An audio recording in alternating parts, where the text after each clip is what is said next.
So for example, you have a string and you want to determine whether a pattern is in the string, then what you're going to do is you place the pattern at the beginning of the string. I'm just going to use this example in the question. There need not be any.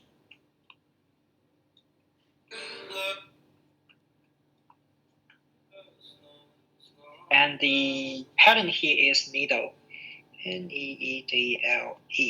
So the underscore here represents a space, and just to make sure that we know that there's exactly one character here, we're replacing it with underscore. So when we do the comparison, we will also compare this underscore with any of the letters that's at the same position. So the brute force approach, the idea is that we're going to first place our pattern at the beginning of the string and ask ourselves, are we going to find a match at this position? By saying finding a match, it means that these characters, or all of these characters in the square, must match the pattern Needle. And we can see it clearly that this is not a match. But in a computer, I think in order to determine this, we will need to do some comparison. And I think the most trivial idea would be start from, well, let's do comparison on each position one by one, and we can start from the beginning. So we compare n with t, that's different, so we know that we can't find this pattern here. And since we can't find a pattern here, we're going to move the pattern to the right for just one position, and then repeat the same process. Ask us, is this a match? And clearly it's not a match here, so we move the pattern to the right again. So in this case, I think how many comparisons are we going to make?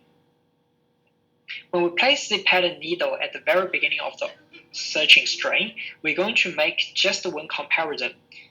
Right, I'll put it here, Needle. So we're just going to make one comparison between this T and N.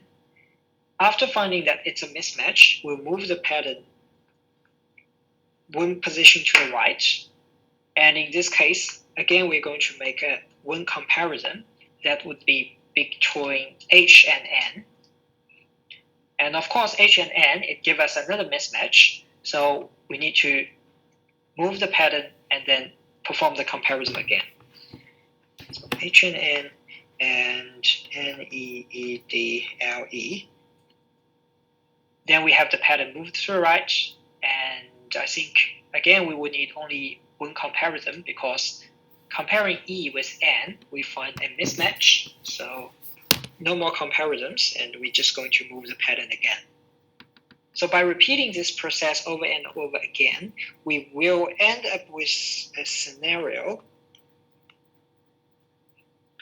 such that the pattern is aligned with the string, and we're going to actually find some matches.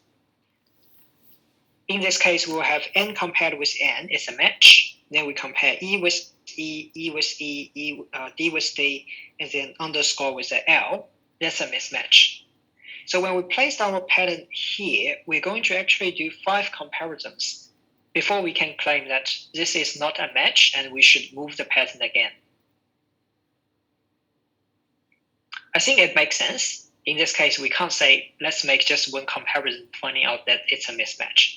We will have to make 5 comparisons if we start from the beginning, which is a rule in brute force string search algorithm.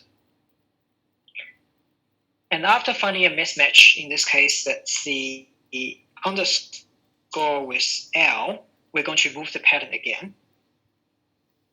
I'm going to use a different color here. And again, we can only move the pattern for one single position. So we repeat this process until we end up with a case Needle. Our pattern is moved towards the end of the string. And I think this will give us the last comparison between B and N. And this is a mismatch. We'll find out that needle cannot be found at the end of the original string. And looks like in this case, we don't need to move the pattern again and perform any more comparisons. The reason is pretty straightforward. If we move the pattern further to the right, there's no more character at the end of the original string, and we know that this is going to give us some mismatch, guaranteed. So we're not going to perform this move, and the last comparison we're going to have would be here. Now, come back to the question. It asks us how many comparisons in total, and we need to consider both successful and unsuccessful comparisons. Successful means that we find a match. For example, when we compare n with n, it's a match, so we call it a successful comparison. And when we talk about an unsuccessful comparison, for example, t and n at the very beginning, they are mismatches, so that's unsuccessful.